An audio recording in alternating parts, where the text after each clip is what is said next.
बिस्मिल्लाहिर्रहमानिर्रहीम अस्सलाम वालेकुम वरहमतुल्लाहि वबरकातुहू अल्लाहुम्मा सल्लि अला मुहम्मद व आले मुहम्मद रब्बि इश्रह ली सदरी वयस्सिर ली अमरी वहलुल उक़दतम मिन लिसानी यफ़क़हू क़ौली आमीन। ख़वातीन व हज़रात, आप देखिए कुतुब ऑनलाइन और मैं हूँ बिलाल कुतुब। और आज इंतहाई अहम मौजू के ऊपर, मौजू मेरे ख्याल में जो भी मजहबी और दीनी हो वो अहम ही होता है। जिसको इल्म हो उसके लिए वो ज़रा साइड लाइन कर जाता है, जिस मेरे जैसे जाहिल के लिए हर मौजू जो है उसके अंदर एक नई तहकीक का पहलू उलमा इकराम से पता चलता है। और ये बात जो है ना, ये मैं बिल्कुल तंज़न नहीं कह रहा, ये मैं बिल्कुल ईमान से और दिल की अथर गहराइयों से कह रहा हूँ कि अगर ये डिबेट्स ना हो, जिसको कि हम हमेशा कहते हैं जी तुसी एक प्लेटफॉर्म पे, अगर ये सारे एक प्लेटफॉर्म पे हो जाए तो वो जो जहद है दीन की, वो जो उसमें नई ताजगी है, वो जो रौनक है, वो जो हवा आती है ठंडी, वो ना आए। ये अल्लाह की रहमत है जिसका हमें इंशाअल्लाह ताला मरने से पहले एहसास होना चाहिए। सुन्नत की अगर बात करें तो कोई एक सुन्नत को मान रहा होता है, कोई दूसरी सुन्नतों को मान रहा होता है, कोई तीसरी को सब कह रहे होते हैं कि सुन्नत ये है। सुन्नत आखिर है क्या? और इसमें लोगों के अलग अलग नज़रियात या पर्सपेक्टिव या अलग अलग सुन्नतों चीज़ों को, अमलों को वो सुन्नत क्यों समझते हैं, पहले तो इसको समझेंगे। लेकिन फिर इसके साथ एक अगला मौजू भी देखेंगे कि लोग जब बहुत सी चीज़ों में तब्दीली करते हैं या कोई ऐसी नई चीज़ आती है, टेक्नोलॉजिकल हो या वो नज़रियाती हो या वो अमली हो, तो हम कहते हैं कि ये बिद्दत है, ये मज़हब से तकरीबन बगावत होती है। तो आज इसको भी समझने की कोशिश करेंगे कि बिद्दत क्या चीज़ है और सुन्नत क्या चीज़ है। इंतहाई मोहतरम हमारे साथ जनाब अल्लामा करामत अब्बास साहब, अस्सलाम वालेकुम सर, खैरियत से हैं आप सर?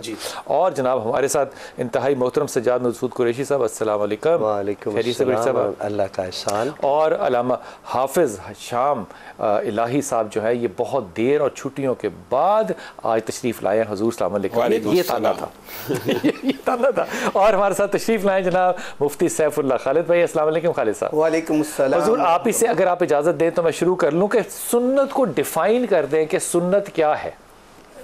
बिस्मिल्लाहिर्रहमानिर्रहीम। क़ाल अल्लाहु तबारक व तआला मा आताकुमुर रसूलु फ़ख़ुज़ूहु व मा नहाकुम अन्हु फ़न्तहू। जो पैगम्बर अलैहिस्सलाम ने आपको अता कर दिया उसको मजबूती से थाम लीजिए और जिससे मना फरमाया उससे बाज आ जाइए। और इसी की तशरीह करते हुए आखिरी खुतबा हज्जतुल विदा के मौका पर जनाब नबी करीम सल्लल्लाहु अलैहि वसल्लम ने फरमाया कि तरक्तु फ़ीकुम अमरैन, मैं तुम में दो चीज़ें छोड़े जा रहा हूँ। एक किताबुल्लाह, अल्लाह का कुरान, और दूसरा सुन्नत रसूली, वो मेरी सुन्नत है, मेरा तरीक़ा है। तो सुन्नत हज़रत सल्लल्लाहु अलैहि वसल्लम के कौल और फ़ेल और अमल को कहा जाएगा, ना कि किसी और कौल फेल और अमल को।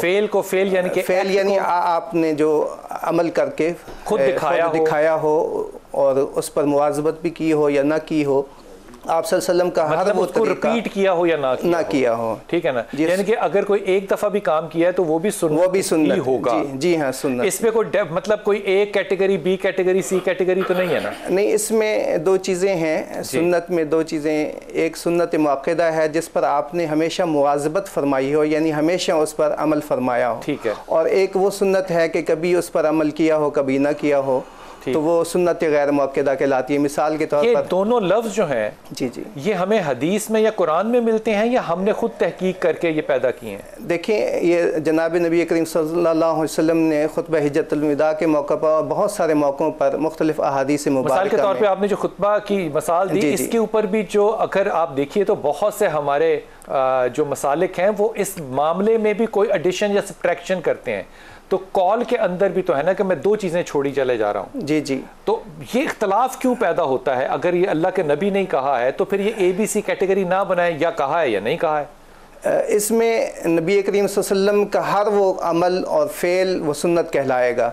तो इसमें तो कैटेगरीज किसने बनाई है मुफ्ती साहब? इसमें मैं नहीं ये समझता हूँ कि यहाँ पर हर बंदा अपने अपने तरीके और फेल को हमेशा बिगाड़ तभी पैदा होता है जब इंसान नहीं, इस तरफ नहीं जाइए, अभी यहाँ रहिए बे सिर्फ कि अगर रसूल पाक सल्लल्लाहु अलैहि वसल्लम ने कोई एक दफ़ा भी चीज़ की है जी या 10 दफ़ा की है, तो इसमें हम फैसला करेंगे कि ये बड़ी सुन्नत है, ये छोटी सुन्नत है, या ये नबी फैसला करेंगे या अल्लाह फैसला करेगा? आप सल्लल्लाहु अलैहि वसल्लम का हर अमल वो सुन्नत है, उसमें बड़ा ये छोटे का नहीं होता। आप सल्लल्लाहु अलैहि वसल्लम का फरमा देना या उस पर अमल पैरा हो जाना या करके दिखा देना वो सुन्नत है। और तमाम अहले इस्लाम के लिए भी क्लियर बताइएगा, ये इक्वली इंपॉर्टेंट होती है सारी चीज़ें, जो एक दफ़ा हो या 10 दफ़ा हो? जी, तमाम सुन्नतें अहले इस्लाम के लिए, उम्मत मुस्लिमा के लिए एक अथेंटिक एक हैसियत रखती तो इसका मतलब वो मौक़दा वाली बात जो है वो फिर कमज़ोर बात हो गई। हाँ नहीं, उसमें मैं थोड़ा सा आपको ये, जिस पर आपने हमेशा मुवाज़बत फरमाई है, यानी कि वो हमेशा से मुराद है, जी जी, बार बार उसको, ठीक जो, लेकिन आपने अगर ये कहा हो कि ये मैंने बार बार किया है,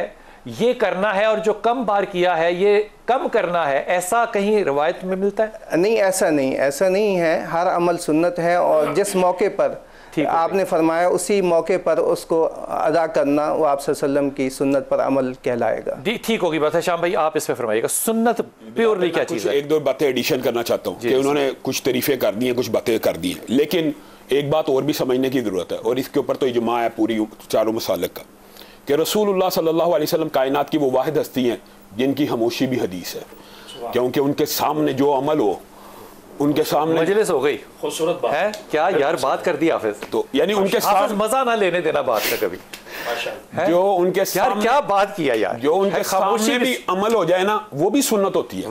ये बस एक एडिशन। दूसरी बात ये जो जिस पे आप कंफ्यूज हो रहे हैं ना, वो कंफ्यूजन वाली बात ही नहीं है। अच्छा। उन्होंने जो सुन्नत मौक़दा का लफ्ज कहा ना, मौक़दा समझाने के लिए ताकीद, जिसमें रसूलुल्लाह सल्लल्लाहु अलैहि वसल्लम ने ताकीद की हो ना, जैसे रसूलुल्लाह सल्लल्लाहु अलैहि वसल्लम ने कहा फजर की 2 रकते ना छोड़ो, फजर की 2 रकतों का ये अजर है, फजर की 2 रकते, इनको कहते हैं सुन्नत मुअक्कदा। ये यानी ताकीद, जिसमें रसूलुल्लाह सल्लल्लाहु अलैहि वसल्लम ने ताकीद की, दाढ़ी छोड़ो ताकीद होगी, 2 सुन्नतें करो ताकीद होगी। आपकी बात दुरुस्त है। एक और जो उनको शायद वो आपका सवाल नहीं समझ सके कि कई जो अमल है ना रसूलुल्लाह सल्लल्लाहु अलैहि वसल्लम के 1 दफ़ा या 2 दफ़ा वो जवाज के लिए होते हैं। ठीक, कुछ चीज़ें रसूलुल्लाह सल्लल्लाहु अलैहि वसल्लम ने सिर्फ उम्मत को इजाज़त देने के लिए भी की हुई है, ताकि उम्मत के ऊपर तखफीफ हो जाए। और कई सुन्नतें मुअक्कदा भी ऐसी हैं जो रसूलुल्लाह ने जिंदगी में 1 दफ़ा की है। कैसे? मिसाल के तौर पे हज है जी। अब एक बंदा हज करता है हर साल, तो आप उसको कहेंगे उसने गैर मसनून काम किया है? रसूलुल्लाह ने तो 1 दफ़ा किया है, लेकिन ये सुन्नत मुअक्कदा है। क्योंकि इसमें मैं ऐड करूंगा कि हज तो फर्ज है। हाँ बिल्कुल, मैं यही कह रहा हूँ, सुन्नत को अलग डिफाइन हज फर्ज है, लेकिन 1 दफ़ा किया ना जी, वो फर्ज अलग है, सुन्नत अलग है, वाजिब। दूसरी बात ये है कि रसूलुल्लाह सल्लल्लाहु अलैहि वसल्लम ने कुछ सुन्नतें ऐसी की हैं कि वो सिर्फ इजाजत के बाब में से। मिसाल दे रहा हूँ, रसूलुल्लाह सल्लल्लाहु अलैहि वसल्लम कभी नंगे सर भी रहे हैं, ज्यादातर तो सर डंप है ना, कभी नंगे सर रहे हैं, इसका मतलब नंगे सर रहना जायज है। समझ नहीं, इसका मतलब होता है कुछ सुन्नतें। तो वो जो हमें पीछे से ठोक ठोक के टोपियां बनाते हैं मस्जिद में हमेशा, तो वो ठीक नहीं है? नहीं, वो टोपी के बगैर नमाज हो जाती है, आप टेंशन ना लें, सारे उलमा बैठे हैं, फतवा ले। शुक्र है। अब मैं इसकी मिसाल, तो उनकी कज़ा पढ़ रहे हैं आज तक। अच्छा सुन लें, रसूलुल्लाह सल्लल्लाहु अलैहि वसल्लम साढ़े तो जुल्म हो गया ना भाई। मैं आपको एक बात इसका जवाब एक चले लुत्फन ही कह देता हूँ। रसूलुल्लाह सल्लल्लाहु अलैहि वसल्लम ने बगैर सर के भी रसूलुल्लाह रहे हैं, लेकिन रसूलुल्लाह सल्लल्लाहु अलैहि वसल्लम दाढ़ी के बगैर रहे हैं? कभी नहीं ना रहे। तो दाढ़ी के बगैर वाले की नमाज हो जाती है ना? अगर आप माने, अगर आप ये माने कि नबी तब भी नबी थे जब आदम मट्टी और पानी के दरमियान था, तो बहुत सा बचपन का अरसा जो है वो बगैर दाढ़ी के गुजरा था, तो वो भी तो मैं सुन्नत समझूंगा ना। नहीं, रसूलुल्लाह सल्लल्लाहु अलैहि वसल्लम समझेंगे वो 40 साल के बाद वाली बात। दूसरी बात यह, इस बात के अंदर एक और चीज ऐड करने की जरूरत है कि हम सुन्नत, आप 40 साल के बाद वाली बात ही को सुन्नत लेंगे या पहले को भी सुन्नत लेंगे? रसूलुल्लाह सल्लल्लाहु अलैहि वसल्लम की जो शरई सुन्नतें हैं ना, वो रसूलुल्लाह सल्लल्लाहु अलैहि वसल्लम के रिसालत के ऐलान के बाद है। ये तो इसमें तो कोई हमारा आपस में इख्तिलाफ भी नहीं है। अच्छा, दूसरी एक बात लेकिन समझने की जरूरत है कि जो हमारे माबैन कुछ चीजें इख्तिलाफी भी हैं। मसलन वो ये है कि हम ये समझते हैं कि रसूलुल्लाह से मुराद, मतलब कि हमारा नजरिया ये है, हम मुसलमानों के गिरोह का ये कहने चले नजरिया कि रसूलुल्लाह, आपने जो बीच में बात की ना दिबाचे में, इसलिए उसको क्लियर कर रहा हूँ। ये जो दुनियावी मामलात है ना बिलाल भाई, ये बहुत समझने की जरूरत है। दुनिया के मामलात ये सारे मुबाह होते हैं, असलन जायज होते हैं, असलन जायज होते हैं, इल्ला ये कि मुमानियत की कोई दलील ना मिल जाए। मसलन लिबास हर कोई पहनना हलाल है, लेकिन उसकी शरायत रसूलुल्लाह ने बयान की वो सतर को ढांपने वाला हो, जो मर्जी पहन ले। ठीक, औरतों से मुशाबत ना हो, जो मर्जी पहन ले। यानी जो मना की बातें आएंगी सिर्फ वो मना होंगी दुनियावी एतबार से। तो हमारे यहाँ जो पिंक कपड़े पहन के उलमा इकराम आते हैं, उनको मना हमें करना चाहिए? फिर मैं कहता हूँ रसूलुल्लाह सल्लल्लाहु अलैहि वसल्लम ने फरमाया कि ऑरेंज कलर का लिबास मर्दों पे हराम है, वो मना करना चाहिए। पिंक की इजाजत है, पिंक से इजाजत तो कहीं भी नहीं इजाजत है। रसूलुल्लाह सल्लल्लाहु अलैहि वसल्लम ने फरमाया कि औरतों के लिबास की मुशाबत ना हो, कलर की बात नहीं है। दूसरी बात यह है बिलाल भाई, हम जो कहते हैं कि वो मना जो है ना, जो हमारे से ये कहा जाता है कि दलील लाए मना की, जो इबादत होती है ना, इबादत वो आपको, मुझे, किसी अल्लामा साहब को, किसी मुफ्ती साहब को अल्लाह ने इख्तियार नहीं दिया कि वो अपनी तरफ से कोई इबादत गढ़े। दुनियावी मामलात कुल्ली तौर पे हलाल हैं, दुनियावी मामलात कुल्ली तौर पे, इल्ला ये कि हराम की कोई दलील आ जाए। इसी तरह इबादत का हर अमल हराम है, हर अमल हराम है इल्ला ये कि रसूलुल्लाह सल्लल्लाहु अलैहि वसल्लम से साबित हो। इसकी बड़ी आसान दलील है, आप नमाज के अंदर 2 सजदे करते हैं, हम सब करते हैं, एक मुफ्ती उठे और कहे यार 3 सजदे कर लेने चाहिए, क्या उसको इजाज़त दे दी जाएगी कि इबादत में वो कमी बेशी करे? उसको इजाज़त नहीं मिल सकती, बल्कि हम तीनों का, चारों का ये इत्तेफाक है, अगर कोई मगरिब की 3 रकत की बजाय 4 रकत पड़ेगा ना, उसकी पिछली 3 भी कबूल नहीं होनी, अगली चौथी दाया नहीं होनी, पिछली 3 भी नहीं होनी कबूल। सुन्नत पे रहते हैं कि ये सुन्नत के अंदर जो मिसाल के तौर पे, एक मिसाल अगर आप इजाज़त दें तो अल्लाह ताला के रसूल ने नमाज शब जो है वो कुछ पढ़ी फिर कुछ नहीं पढ़ी, इसलिए ताकि लोग उसको राइज ना कर लें, फ़र्ज ना बना लें, लेकिन हमने बना लिया। तो क्या ये सुन्नत के अंदर हम ज़्यादा एडिशन इस तरह कर रहे हैं कि मैं नमाज की पहली रकत में सूरह बकरा की अगर तलावत शुरू कर दूं और सूरह फातिहा ना पढ़ूं तो ज़्यादा सवाब होगा? जी, नबी अलैहिस्सलातु वस्सलाम को अल्लाह तबारक व तआला ने सूरह मुज़म्मिल में हुक्म फरमाया कि आधी रात तक करें या थोड़ा हिस्सा या ज़्यादा हिस्सा, यानी आपकी सवाबदीद पे छोड़ा कि आप सल्लल्लाहु अलैहि वसल्लम इसका फ़ैसला करें।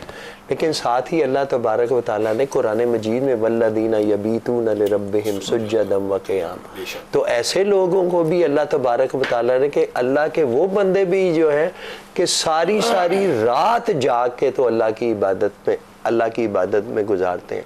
तो लिहाजा ये जो है इस बात को मेरे नबी ने पसंद फरमाया, ये कुरान नहीं करना चाहिए, इख्तियार है। हाँ, इख्तियार है, ये इख्तियार है। अब इसमें जो है ना कि वल्लदीना, उसमें अब यहाँ कहा गया वो बात कि नबी जो दे वो ले लो और जो कहे छोड़ दो वो छोड़ दो। अब वो नबी ने जो उसको सहाबी के बेटे को रोका कि तू रोजा ना रख, तू रोज कुरान ना पढ़, तू एक दिन ले, और एक बुखारी शरीफ फिर उसकी क्या हैत होगी, उसकी हैसियत क्या होगी? देखिए, नबी अलैहिस्सलातु वस्सलाम की नज़र तो पूरे कौनैन पे है, वो इंसान की कोई पोटेंशियल को भी जानते हैं। ये नहीं लग रहा कि हम और कैपेसिटी जो दे रहे हैं वो अल्लाह के नबी की डिफेंस में नहीं दे रहे, अपनी डिफेंस में दे रहे हैं।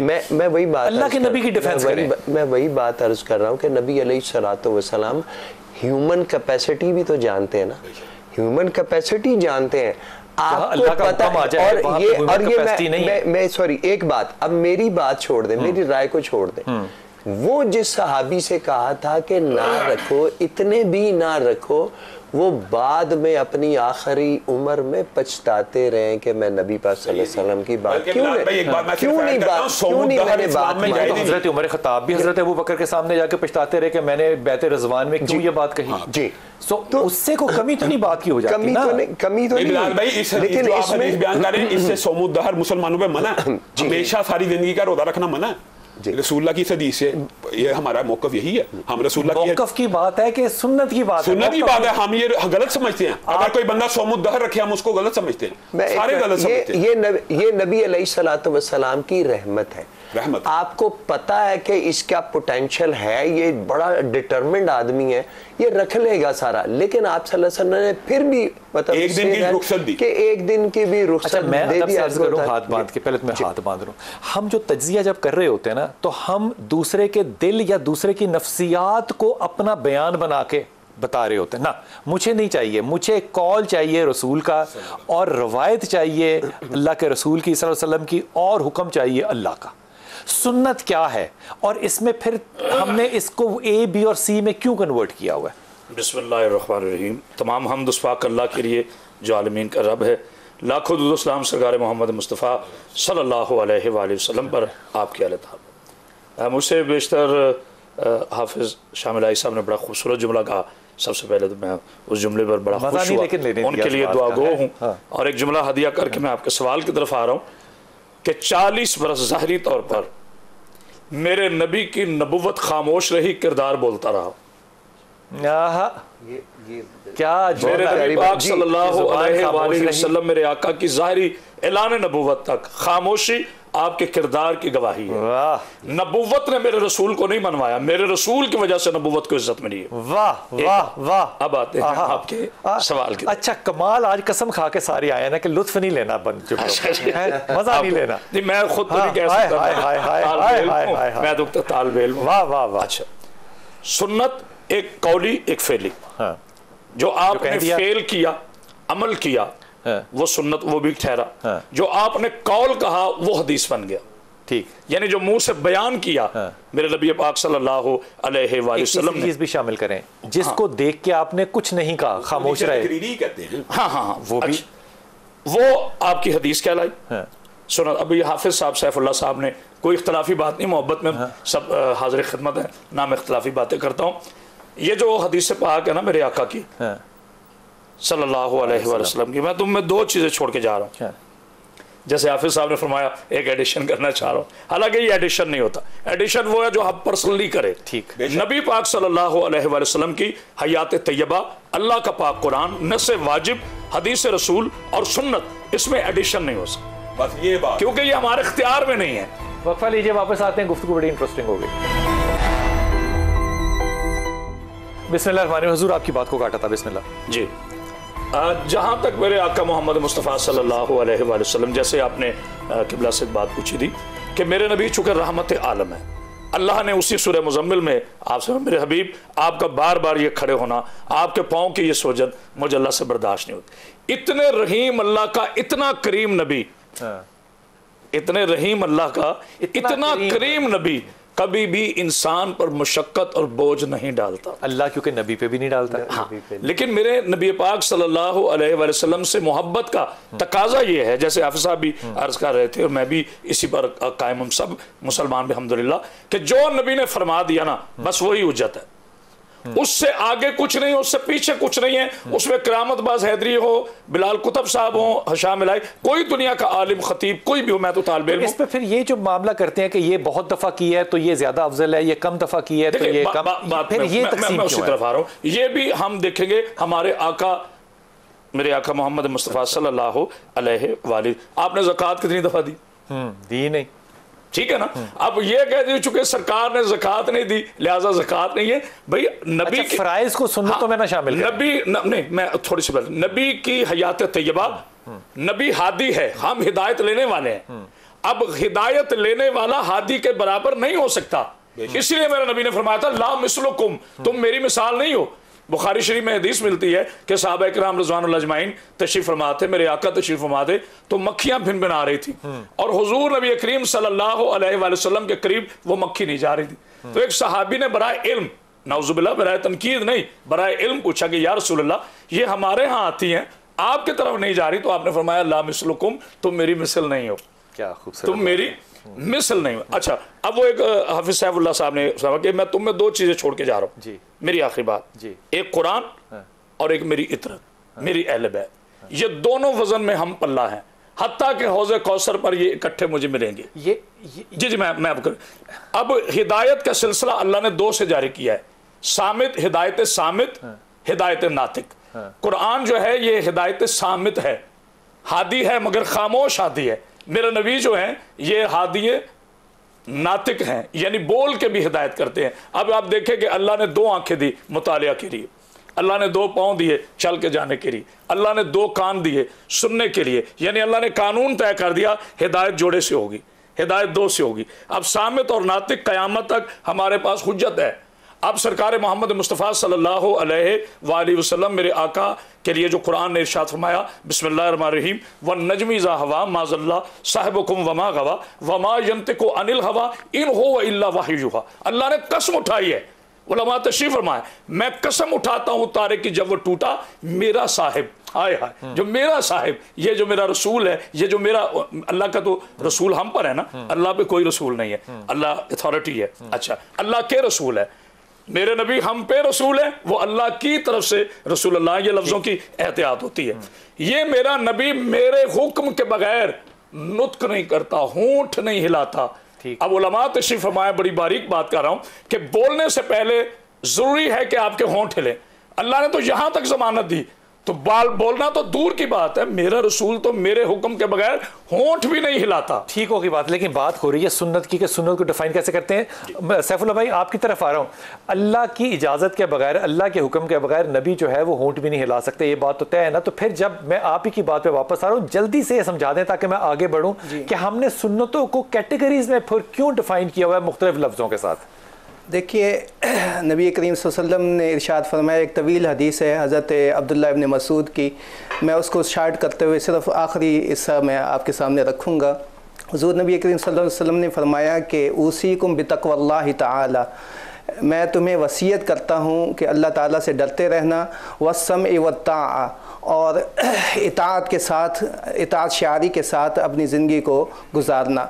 और आखिरी फरमाया कि व इन काना अब्दन हबशियन, और इताअत अगरचे हबशी ग़ुलाम की भी करनी पड़े तो उसकी भी इताअत करना, क्योंकि वो नबी अला मिनहाज नबुव्वा पर अगर वो है तो उस की भी इताअत जो है अहले इस्लाम पर, अहले इल्म पर, अहले हक़ पर जो है वो वाजिब और लाजिम है। और आखिरी जुमला जो इरशाद फरमाया हो और हाकिम हो तो आपने उसकी इताअत करनी है ना। जी जी, बस ठीक होगी बात। और आखिरी जुमला जो फरमाया कि जो मेरे बाद जो ज़िंदा रहेगा फसयरा इख्तिलाफन कसीरन, वो बहुत सारे इख्तिलाफ पाएगा। अब इस वक्त आप देखिए कि उम्मत मुस्लिम इंतशार का शिकार है, हर एक ने। अभी उम्मत को छोड़ दीजिए, इसका मतलब आप ये जो अल्फाज इस्तेमाल कर रहे हैं कि ये एक सुन्नत है, ये दो, तो ये इख्तिलाफ कर रहे हैं आप बहुत सारे का मिसाल के तौर पे जैसे आपने लफ्ज़ इस्तेमाल किया था। तो फिर हम ये क्यों कर रहे हैं?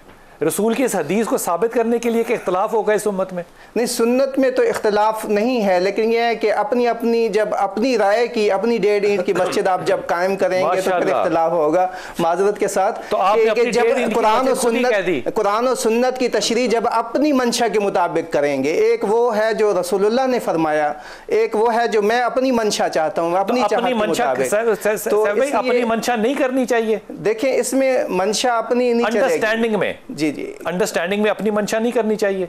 एक है रसूलुल्लाह का दिया हुआ दीन, एक है कि अपनी मंशा का। जिसमें मैं सिंपल सवाल पूछ रहा हूँ, क्या अंडरस्टैंडिंग में, अंडरस्टैंडिंग ऑफ हदीस में, अंडरस्टैंडिंग ऑफ कुरान में अपनी मंशा पूरी ईमानदारी से करनी चाहिए कि नहीं करनी चाहिए? रसूलुल्लाह ने फरमाया कि अलैकुम बिसुन्नती व सुन्नतुल खुलफाए राशिदीन अल महदियीन, तुम्हारे ऊपर मेरा तरीका है और मेरे खुलफाए राशिदीन महदियीन का तरीका है। अब यहाँ पर जो आखिरी जो ये हदीस जो मैं आपके सामने अर्ज़ करना चाह रहा था, अगर आप मुझे इजाज़त दीजिए।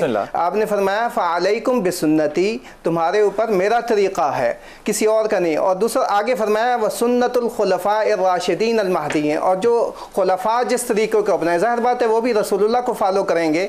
और फरमाया कि वअज़्ज़ू बिहा बिन नवाजिज़, अपनी दाढ़ों के साथ इसको मजबूती से थामे रखना, इधर उधर ना भटकना, इधर उधर ना। अच्छा, मैं अब आपसे हदीयतन अर्ज कर रहा हूँ क्योंकि ये बहस आपने की है, मैं इसको सिर्फ क्लियर करने के लिए। जी, हुजूर अक़दस हजरत उमर ख़त्ताब ने कहा कि किसी मुर्दे के ऊपर रोना जो है वो उस पर अजाब डालता है। ये बात जब अम्मा आयशा तक पहुंची, सैयदा तक, तो हमारी माँ ने ये कहा कि ये बात हजरत उमर ख़त्ताब को नहीं पता, मुर्दे के ऊपर तो कोई बोझ है ही नहीं। अगर उसने वसीयत की होगी नोहा करने की फिर होगी। तो ये उन लोगों के लिए था जो मैं सैफुल्लाह भाई की कुछ बात को एलैबोरेट करना चाहता हूं, लेकिन पहले अब्बास भाई की बात की मैं एक तईद करना चाहता हूं। जी बिस्मिल्लाह। और एक बात को के ऊपर खराज तहसीन भी पेश करना चाहता हूं। बात ये है कि जो इन्होंने आयत पेश की ना, वमा यंतिकु अनिल हवा इन हुवा इल्ला वह्यु यूहा, अगर हम सारे इस पे मुत्तफिक हो जाए ना तो दीन के अंदर इख्तिलाफ खत्म हो जाए। रसूलुल्लाह सल्लल्लाहु अलैहि वसल्लम अपनी मर्जी से बोलते ही नहीं, जब भी बोलते हैं अल्लाह की मर्जी से बोलते हैं। लेकिन इसके बावजूद मैं ये कहता हूँ बिलाल भाई, ये भी पैगाम जाना चाहिए, हम 4 मसालक के लोग बैठे हुए हैं ना, हमारे असलन 90% मामलात में इत्तफाकात हैं, पर्दे के ऊपर, सूद के ऊपर, शराब के ऊपर, जना के ऊपर, रिश्वत के ऊपर, कत्ल के ऊपर, यानी ये मुआशरा जिससे चलता है इत्तफाक है। जो अगर इख्तलाफ है भी हैं तो हम उसको इख्तलाफ को एहसन तरीके से अगर आप अवाम के सामने रखेंगे तो इसमें कोई ऐसी बात नहीं है, किसी का कोई इख्तलाफ नहीं, सब हराम कहते हैं। अच्छा बिलाल भाई, अदालत में क्यों क्या था केस? वो हमारे मुल्क के हुक्मरान नहीं ना हराम मानते, मसाले तो सारे मानते हैं। अच्छा बिलाल भाई, मैं एक बात फैसला अदालत में आ जाएंगे और आप ही लोग जो है वो बैंकों के बोर्ड में मुलाजमत भी कर रहे हैं, तो इख्तलाफ कैसे? हम नहीं है ना, नहीं है मजहबी तबका जो बोर्ड के अंदर अगर ना हो तो सूद को हराम ही कहते हैं। ठीक होगी वो हिले हुज्जतों की बात। एक बात और बड़ी जबरदस्त है, आपने जो बात की है ना, और अब्बास भाई ने बात किया, फिर हैरान रह जाएंगे। रसूलुल्लाह सल्लल्लाहु अलैहि वसल्लम की जो इन्होंने बात की है ना, जब तक होंठ ना हिले, रसूलुल्लाह सल्लल्लाहु अलैहि वसल्लम के एक सहाबी हैं अब्दुल्लाह बिन अमर बिन आस, और वो ना रसूलुल्लाह की हदीस लिख लिया करते थे, तो उनको कुरैश मक्का ने ये वहम डाला था, ये जो बात भाई कि हर बात ना लिखा करो, हर बात ना लिखा करो, आज ऐसा होता है, कहा रसूलुल्लाह ही बशर यतकल्लमु फिल गज़बि वरज़ा, रसूलुल्लाह बशर हैं, कभी खुशी में होते हैं, कभी गमी में होते हैं, तू हर बात नहीं लिखता। तो रसूलुल्लाह सल्लल्लाहु अलैहि वसल्लम का वल्लज़ी नफ्सी बियदी, जात उस जात की कसम जिसके हाथ में मैं मोहम्मद सल्लल्लाहु अलैहि वसल्लम की याद है, उक्तुब फवल्लज़ी नफ्सी बियदी मा यखरुजु मिन्हु इल्ला हक, इस जुबान से हक के अलावा निकलता ही कुछ नहीं। और एक बात इसकी तईद में हदीस पेश करूं, एक साहबी बार बार रसूलुल्लाह से पूछता था, फी कुल्ली आमिन या रसूलुल्लाह, क्या हज हर साल फर्ज है? रसूलुल्लाह हज की फजीलतें बयान कर रहे हैं। एक साहबी ने पूछ लिया, सवाल का पैदा होना जंबे की बात नहीं है, क्या हर साल फर्ज है? रसूलुल्लाह मोश ने 3 दफा, चौथी मरतबा उसको बुला के कहा, लऊ कुल तू नाम, अल्लाह की कसम अगर मेरी जुबान से नाम यानी 3 हरफ निकल जाते ना तो पूरी उम्मत के ऊपर हर साल फर्ज हो जाता। अल्लाह, इसका मतलब दीन तो वही है जो रसूलुल्लाह ने कह दिया। हमारा जो मौजू है आज का वो ये है कि अगर रसूलुल्लाह सल्लल्लाहु अलैहि वसल्लम ने जो सुन्नत दी है, ना हमने उसमें कमी करनी है, ना हमने उसमें ज्यादती करनी है, लेकिन हमने दीन को दुनिया के साथ कंफ्यूज नहीं करना। ये हुक्म दीन के बारे में है कि दीन में कुल्लु मुहदसतिन बिदा व कुल्लु बिदातिन ज़लाला। दुनिया को कंफ्यूज नहीं कर रहे। हाँ। सवाल सिर्फ ये पैदा हो रहा है कि सुन्नतों के अंदर कैटेगराइजेशन किसने बनाई है? हाँ, नबी ने, सहाबा ने, कैटेगराइजेशन ये उलमा की ही आपस में तकसीम है कि ये रसूलुल्लाह ने कम किया, ये रसूलुल्लाह ने ज्यादा की है। ये देखिए कुछ सुन्नतें तकीदी हैं ना कि जिसकी रसूलुल्लाह ने कितने मुश्किल लफ्ज आप लोगों ने तकीद तो उर्दू का लफ्ज है, तकीद के साथ खत्म हो गई। रसूलुल्लाह सल्लल्लाहु अलैहि वसल्लम ने क्या ना कहा ना, तकीदी कह के ना इंसान बिला वजह आलिम बनने लग जाता है। ऑनेस्टली वो तो मुअक्किदा से तकीद तो उर्दू है। मुझे बताएं रसूलुल्लाह ने कहा कि मिसवाक करो, मिसवाक करो, मिसवाक करो। अब ये बात बताएं, ये तकीद हो गई है ना? ताकीद है। हाँ, तो फिर इसको अगर कोई बंदा कह देगा कि ये रसूलुल्लाह की सुन्नत है, तकीदी है, तो इसमें क्या मसला है? अच्छा, आके आप मुक़द्दा पे और गैर मुक़द्दा पे बात करूंगा, लेकिन वक्फा ले लूं, फिर बिद्दत पे बात जो है वो बिल्कुल ही रहेगी। वक्फा लेते वापस आते हैं। बिस्मिल्लाहिर्रहमानिर्रहीम। बड़ी मुझे ना आसानी से ना आपने समझाना है ना, आसान तरीके से। छोटा बच्चा सब मुझे बताइए कि ये जो हमने लफ्ज़ ईजाद की, सुन्नत वो है जो अल्लाह रसूल दे वो ले लो, ठीक है ना, सुन्नत हो गई। अब वो 1 दफ़ा हो या 10,000 दफ़ा हो, है तो सुन्नत ना, ये तो हमने मान लिया ना। अब इसमें ये जो लफ्ज़ हमने डाले, मुक़द्दा, गैर मुक़द्दा और कई और इस तरह के पेचीदा अल्फाज, ये कहाँ से ईजाद हमने किए और कब किए और क्यों किए? मैं गुजारिश करूँ, यहाँ जो आपका सवाल है ना बिलाल भाई जी, वो अवामुन नास में एक शुबा पैदा करेगा कि इसका मतलब है नबी पाक सल्लल्लाहु अलैहि वसल्लम की जो अमली और फेल जो सुन्नत है या जो आपने फरमाया है वो एक ही है, वहाँ इख्तलाफ आकर लोगों ने इसमें पैदा किया। हाँ। इसमें दो राय नहीं है, ऐसा हुआ। देखिए, मैंने जिस चीज़ को जितना समझा, अगर मेरी आंखों पे काला चश्मा है तो मुझे सूरज काला नजर आएगा, जबकि सूरज का रंग काला नहीं है। ठीक। एक बंदे ने लाल लगाया है, उसको सूरज लाल नजर आएगा। अब जिसकी आंखों पे लाल है उसे लाल ही नजर आ रहा है। तो ये देखिए, इख्तिलाफ राय मैंने पहले भी अर्ज किया कि उम्मत, बड़ा खूबसूरत जुमला भाई शामिल है। आप लोग आज फैसला करके आए कि एक दूसरे की आपसे सपोर्ट करनी है। देखिए शाह साहब ने वो मेरे लिए फिर मुश्किल पैदा होती है। देखिए जनाब अली जनाब अली अलैहिस्सलाम का मैं आपको इरशाद पाक सुनाता हूँ। सरकार फरमाते हैं कि पूछने के लिए उलझो, उलझने के लिए ना पूछो। रुक जाइए हुजूर अक़दस, हमने लफ्ज़ इजाद क्यों किए हैं? फिर मैं एक बात बताऊं, ये बड़ी अच्छी, जब आप किसी चीज़ को इल्मी बुनियादों पर डिफाइन करते हैं तो चीज़ें क्लासीफाई लोग करना शुरू कर देते हैं जो इख्तलाफ का बायस बनते हैं। लेकिन कुरान में, अब मैं अगली तरफ बात पहले करूँ, अल्लाह तबारक व तआला ने यही नबी अलैहिस्सलातु वस्सलाम इन कुंतुम तुहिब्बूना फत्तबिऊनी, तो हमें ये सिर्फ एक ही बात ज़हन में रखनी है कि नबी अलैहिस्सलातु वस्सलाम की अदाओं का मजहर अपने आप को बनाना। वाह। उसने कहा तुम सिर्फ इत्तिबा करते जाओ और मैं देख रहा होऊंगा। जिस दिन तुम्हारी जात में वो उन अदाओं की झलक मुझे नजर आ गई तो फिर मैं तुमसे मोहब्बत करने लगा। अच्छा, दिल ये कर रहा है कि आप बोलते रहे। माशाअल्लाह है, क्या बात है यार। नबी पाक सल्लल्लाहु अलैहि वसल्लम के तुम उन अदाओं का मजहर बन जाओ तो मैं फिर तुमसे मोहब्बत करने लग जाऊंगा, फिर सारी कायनात में मैसेज भेजूंगा कि इससे मैं मोहब्बत कर रहा हूं। हो दे कौसर के ऊपर इन्हीं की बात को आगे बढ़ाता हूं। रसूलुल्लाह सल्लल्लाहु अलैहि वसल्लम कुछ उम्मतियों को पहचान लेंगे और कहेंगे, यानी वुदू के निशानात वगैरह से, और कहेंगे कि ये तो मेरी उम्मत के लोग हैं, फरिश्ते उनको जहन्नुम की तरफ हाँक के लेके जा रहे होंगे। तो वो कहेंगे आपको नहीं पता, अल्लाह के रसूल आप जब दुनिया में नहीं थे तो इन्होंने आपके बाद दीन में नई नई बातों को इजाद कर लिया था। तो रसूलुल्लाह क्या कहेंगे, सुहकन, इनको मेरी नजरों से दूर कर दो जो मेरे दीन पे राजी नहीं हुए। एक बात समझने की जरूरत है, अल यौम अकमलतु, जैसे सैफुल्लाह भाई ने शुरू की थी ना, रसूलुल्लाह ने जब सहाबा को कहा था ना, तुम्हें गवाह बना के कहता हूं क्या दीन पूरा पहुंचा दिया, तो साहबा ने कहा था बेशक आपने दीन पूरा पहुंचा दिया। ये बात हम सब उलमा बयान करते हैं, लेकिन अगली बात नहीं बयान करते। साहबा ने जवाब में एक लफ्ज और भी कहा था, अल्लाह के रसूल फिर आप भी हमारे गवाह बनते हैं कि जो दीन आपने पूरा पहुंचा दिया हमने उसके ऊपर अमल करके दिखा दिया। अब बात ये है कि दीन वही है जो पहली दफा सुनी जाए ना। हाँ जी, अगला जुमला जो पसंद ना आवे वो तुसी नहीं सुनाते। उसकी अब ये बात है, ये है कि दीन, इसका मतलब ये है कि दीन रसूलुल्लाह ने पहुंचाया और साहबा ने अमल करके दिखा दिया। दीन सिर्फ उसी दौर के अंदर मुख्तसर। यहाँ पे जरा एक जो है ना, क्या कहना चाहिए, एक तो दरूद पढ़ना चाहिए, अल्लाहुम्मा सल्ली अला मुहम्मद वाले। क्या सहाबी थे, बेशक है, गारंटी ली है कि हमने पूरे का पूरे के ऊपर अमल भी करके दिखा दिया। आप भी गवाह बने हम पे। हाँ, बने। क्या बात, क्या समझदारी की बात। एक छोटी, ये सर्टिफिकेट इशू हुआ है। बेअय्यिहिम इक्तदैतुम, जिसके पीछे नबी सल्लल्लाहु अलैहि वसल्लम ने सर्टिफिकेट इशू किया, अल्लाह ने भी कर दिया, जिसके पीछे भी चलोगे तुम हिदायत पाओगे। एक बिलाल भाई खूबसूरत जी आप देखे ना, मेरे नबी पाक सल्लल्लाहु अलैहि वसल्लम की इज्जत और मुकाम देखिए कि करीबन कोई तादाद कंफर्म नहीं है गदीर ख़ुम में कितनी थी, मुख्तलिफ रिवायात, चलिए इस बहस में नहीं जाए।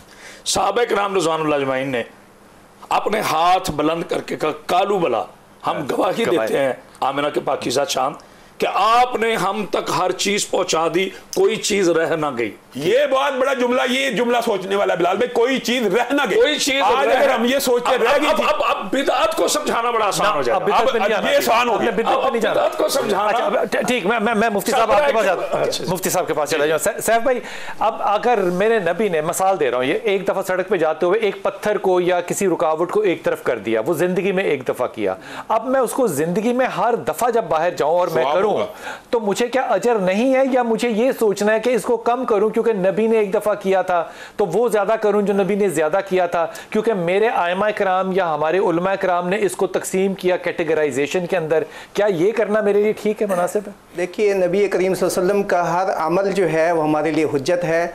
कोई भी अमल किसी भी मौका पर एक दफ़ा किया हो या बार बार फरमाया हो, वो हमारे लिए हुज्जत है और हमारे लिए जो है वो हुज्जत और दलील और सनद की हैसियत रखता है। सबसे कम दर्जा सवाब में तो हो सकता है, मगर अमल में जो है वो सुन्नत में फ़र्क नहीं आ सकता। तो फिर मौक़दा और गैर मौक़दा किस्म की आप डेफिनेशन कैसे? मैं इसी में थोड़ा सा जो आपने फरमाया कि इमाततुल अज़ा यानी तरीक़, सवाब में कम से कम दर्जा जो अमल में है इंसान के लिए कि वो तो रास्ते से किसी तकलीफ का ताल्लुक सवाब से है नहीं। इसमें थोड़ा सा हम सुन्नत को इसलिए डिफाइन करते हैं कि वो अमल जिस पर आपने हमेशा यहाँ पे एक बात पे रहे, मैं नलायक इंसान हूँ, मैं कंफ्यूज हो जाता हूँ, मौक़दा गैर मौक़दा का ताल्लुक सवाब से है या नहीं है? सवाब का तो उसके साथ ताल्लुक ज़ाहिर बात है। तो मैं जो कहता हूँ ये मौक़दा है, ये गैर मौक़दा, तो इसका मतलब ये होता है कि मैं कह रहा हूँ इससे ज्यादा सवाब मिलेगा। मौक़दा वो होगा जिस पर आपको मुआज़बत यानी हमेशा उसी को फॉलो करने पड़ेगा और उसी को अदा करना पड़ेगा। मसलन फजर के पहले की जो 2 सुन्नतें हैं ये मौक़दा हैं, आपको फ़र्ज से पहले उसको अदा करनी पड़ेंगी अगर वक़्त है, और असर की नमाज से पहले जो 4 सुन्नतें हैं वो गैर मौक़दा हैं, पढ़ ली तो अजर है, ना पढ़ा तो कोई गुनाह नहीं है। मौक़दा और गैर मौक़दा ये फ़र्क। अदा कोई ना करे तो क्या फ़र्ज अदा हो जाते हैं? देखिए, फ़र्ज अपनी जगह है, सुन्नत अपनी जगह है। अगर सुन्नत अदा ना करे तो क्या फ़र्ज अदा हो जाता है? फ़र्ज अदा हो जाएगा, लेकिन अगर जिस पर आप सल्लल्लाहु ने मुआज़बत फरमाई है उसकी ताकीद है जिस पर, उसको अदा करना पड़ेगा, उसका गुनाह होगा छोड़ने का। और जो सुन्नत गैर मौक़दा है जिस पर मुआज़बत नहीं, सवाब का जो अहकाम है ये अल्लाह पे ना छोड़ दें। देखिए, मेरी बात सुने कि वो अमल जिस पे आप सल्लल्लाहु ने हमेशा फरमाया तो उसकी ताकीद भी फरमाई है, वो हमारे लिए लाजिम है, और वो उस पर अमल जो है वो अगर उसके तारिक होंगे, चाहे वो फ़र्ज हो या ना हो, फ़र्ज हो ना हो, वो सुन्नत तो अमल जिसके तारिक होंगे वो इंसान गुनाहगार होगा। बिलाल भाई, छोटी सी बात, असल में ये मौक़दा और गैर मौक़दा से जल्दी से बाहर आ जाए, निकालें जी। दीन की असल में पहली तालीम ये है कि मालूम को मामूल बनाते जाओ, बस। ये जुमला रिपीट करें, मालूम को मामूल बनाते जाओ, नबी पाक सल्लल्लाहु अलैहि वसल्लम की अदाओं का मज़हर बनते जाओ। खत्म। नेकी अव्वल आदत ही होती है, बाद में इबादत बन जाती है।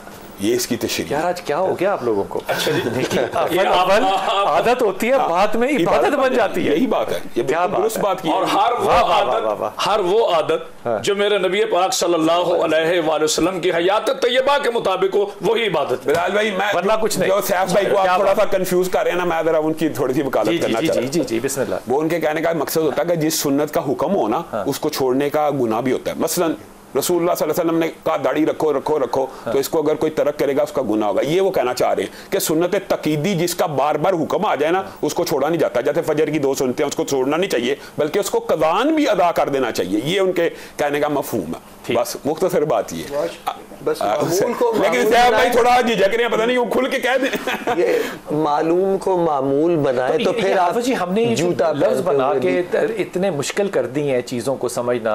मेरा ख्याल है बिलाल भाई, ये लफ्ज अगर हम लोगों आवाम को समझाएंगे ना, तो उनके लिए भी आसान हो जाएंगे। मुअक्किदा को वो तकीद सके, ताकीद, हाँ तकीद और मुअक्किदा आपको अरबी में मुश्किल वो सुन्नत जो कम ताकीद के साथ है, हाँ, वो गैर मौक़दा है। हाँ, वो गैर मौक़दा। और एक इसमें और बात तो रसूल का है। अब ये अमल, अब आप ये देखें, यहाँ पे एक और नया जिहद खुल रही है कि चंद चीजें, यहाँ पे अथॉरिटी रसूलुल्लाह है, चंद चीजें रसूलुल्लाह की जात के साथ भी खास है। मसलन रसूलुल्लाह सल्लल्लाहु अलैहि वसल्लम प्याज और थोम नहीं थे खाते, हमारे लिए हराम है? नहीं है हराम, समझ रहे हैं? चंद इस्तिस्ना। अगर कोई मोहब्बत में छोड़ दे तो नहीं। बिलाल भाई, रसूलुल्लाह ने कहा था मैं उससे सरगोशी करता हूं जिससे तुम सरगोशी नहीं करते। साहबा ने छोड़ने की कोशिश की थी, ठीक, तो रसूलुल्लाह ने कहा था तुम ना छोड़ो, मैं तो जिब्रील से सरगोशी करता हूं, उसको तो हल्की सी बदबू से भी, यानी इसलिए ये चीजें खा के मस्जिद में आना तो मकरूह है, ये चीजें खा के। बिलाल भाई, मुझे एक जुमला याद आ रहा है, मैं अपनी तरह वो बात को थोड़ा सारा वलिकुल्लिन दरजातुम मिम्मा अमिलू, और कुरान मजीद में बहुत से दरजात, मतलब अबरार है, नईम है, अवाब है, मुनीब है, मुखबित है, ये बड़े सारे दरजात। लेकिन जितने भी दरजात हैं, फत्तबिऊनी, मोमिन बनना है तो फत्तबिऊनी, मोहसिन बनना है तो फत्तबिऊनी, अवाब बनना है, मुनीब बनना है, जो जिस सतह पर भी जाना है फत्तबिऊनी, मेरा इत्तबा करो और मेरी अदाओं का मज़हब। अच्छा, एक तबा ये है कि सहाबी मस्जिद में दाखिल हो रहा है और उसने सुनी आवाज, बैठ जाओ। बैठ गया।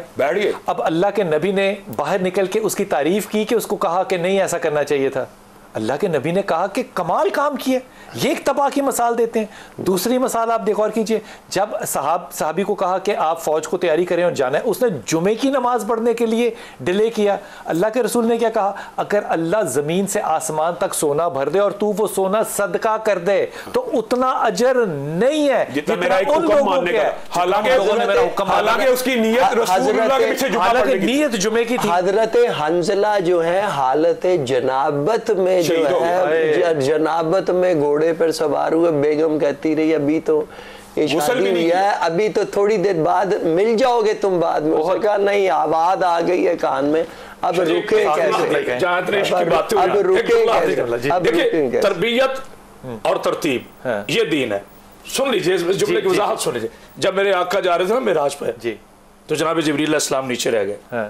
इससे पहले एक मंजर था कि जब जनाब इब्राहीम अलैहिस्सलाम को आग में फेंका जा रहा था तो जनाब जिब्रील ने एक जुमला कहा था, इब्राहीम कोई ख्वाहिश है तो बता दीजिए, मैं वहां जाता हूं जहां आप नहीं जाते।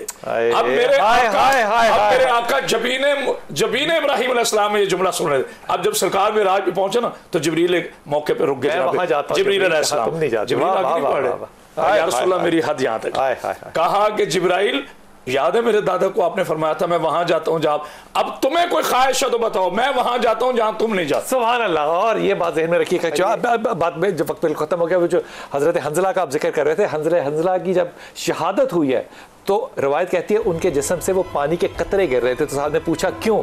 कहा कि फरिश्ते अपने पैरों पे लिटा के उसको गुस्ल दे रहे हैं। ये मकाम है, इनको गसीरुल मलाइका कहते हैं।